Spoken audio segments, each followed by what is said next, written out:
कहा गया। ऐसा इसलिए कहा गया है क्योंकि जिस प्रकार किसान खेत में जिस प्रकार के बीज बोता है वैसा ही फल काटता है, इसमें कोई दो राय नहीं है। इसी प्रकार मनुष्य जिस प्रकार के कर्मों को सींचता है, जिस प्रकार के कर्मों को वह करता है, उसी प्रकार के फल उसे अवश्य प्राप्त होते हैं। अवश्य में भोक्तव्यम कृतं कर्म शुभाशुभम, अर्थात जिस प्रकार के वह व्यक्ति कर्म करेगा उसे वह फल भी उसी प्रकार के भोगने ही पड़ेंगे, चाहे वह कर्म शुभ हो अथवा अशुभ हो, उससे वह बच नहीं सकता।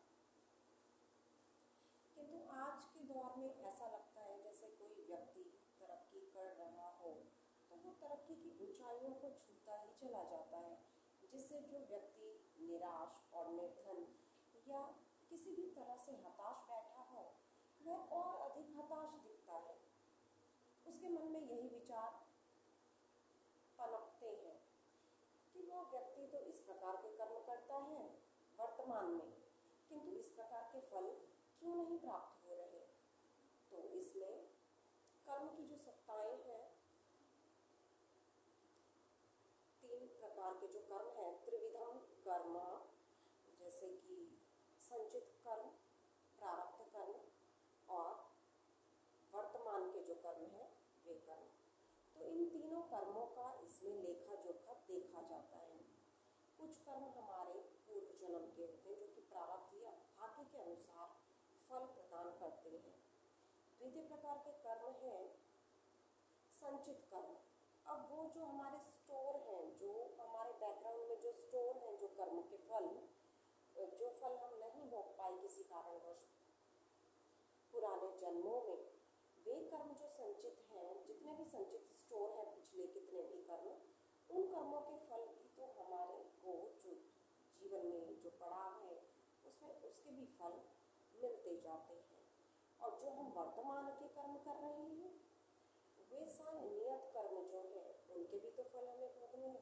इस प्रकार त्रिविधम कर्म, जो भी कर्माणी हैं, तीन प्रकार के कर्म, वे सभी कर्मों के फल अवश्य ही हमें भोगने को मिलते हैं, इसमें कोई दो राय नहीं है।